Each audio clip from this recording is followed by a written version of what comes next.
και σημεία ζωής. Να βάλουμε στην κουβέντα μας και τον δικηγόρο της οικογένειας της αγνοούμενης, τον κύριο Αλέξανδρο Αλεξιάδη. Καλημέρα, κύριε Αλεξιάδη. Καλημέρα σας και ευχαριστώ πολύ για την πρόσκληση.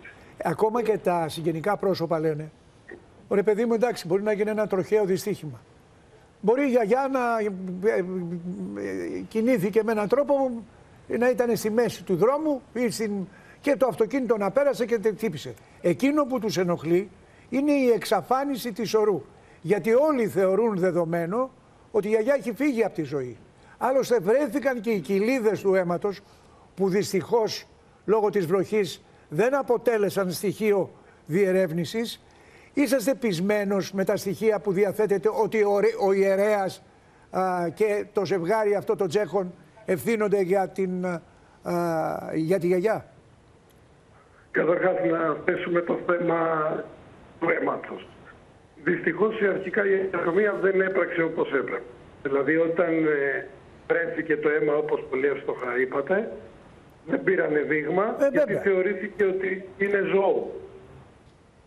Χωρίς να κάνουν ανάλυση, λένε είναι ζώο. Χωρίς να κάνουν ανάλυση. Ξέρετε, η κλειστή κοινωνία, όπως είπατε, υπάρχουν ιερά πρόσωπα μέσα σε αυτές τις κοινωνίες. Ένα εξ αυτών των προσώπων, κατά την ταπεινή μου άποψη, είναι και οι ιερείς του χωριού. Άρα υπάρχει πάντα μια δυσκολία στο να αποδεχτεί το κοινό τα συγκεκριμένα πρόσωπα. Κύριε Αλεξιάδη, την πλευρά του ζευγαριού των Τσέχων, που και αυτοί φέρονται ότι εμπλέκονται στην υπόθεση αυτή, είναι καταρχάς ακόμα στο χωριό, έχουν υποστηρίξει? Ποια είναι η δική τους άποψη, τοποθέτηση επ' αυτού?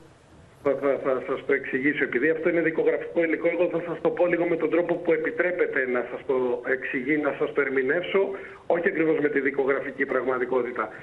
3 άνθρωποι φέρεται να έχουν σχέση με τις ώρες και τους χρόνους που χάθηκε η γιαγιά. Οι 3 αυτοί άνθρωποι έχουν κληθεί πολλές φορές είτε σαν μάρτυρες είτε σαν κατηγορούμενοι και τις 3 φορές τα σενάρια αλλάζουν κατά το δοκούν. Άρα λέτε λοιπόν ότι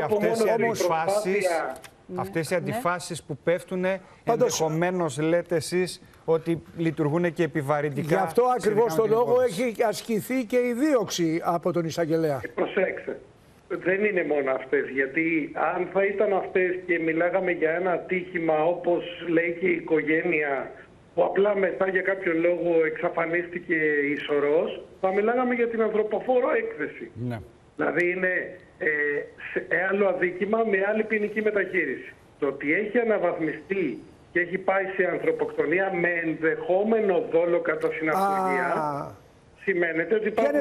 Μπορείτε να μας πείτε, αν σας επιτρέπετε και δεν αποκαλύψετε στοιχεία της δικογραφίας, άλλο το να προκλήθηκε ένα τροχαίο δυστύχημα και μετά να σκέφτηκαν πω τι κάναμε να το κρύψουμε, να κρύψουμε τη σωρό, και άλλο σκόπιμα να πέσανε πάνω στη γιαγιά. Δηλαδή υπάρχει πιθανότητα να ήταν μια δολοφονική ενέργεια και όχι ένα τροχαίο δυστύχημα?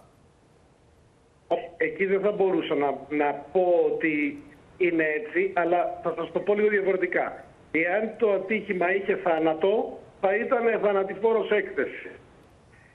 Αν όμως δεν είχε πεθάνει το οποιοδήποτε θύμα και πέθανε σε δεύτερο χρόνο, κατά την εξαφάνιση, καταλαβαίνετε ότι... Έχετε δίκιο, γιατί αν ήταν τραυματισμένη η γιαγιά και κάποιοι αντί να την πάνε στο νοσοκομείο την επέρνουν, και ενώ βλέπουν ότι είναι τραυματισμένη απλά και δεν έχει χάσει τη ζωή της και στη συνέχεια την εξαφανίζουν, είναι μια άλλη υπόθεση. Καταλάβαμε.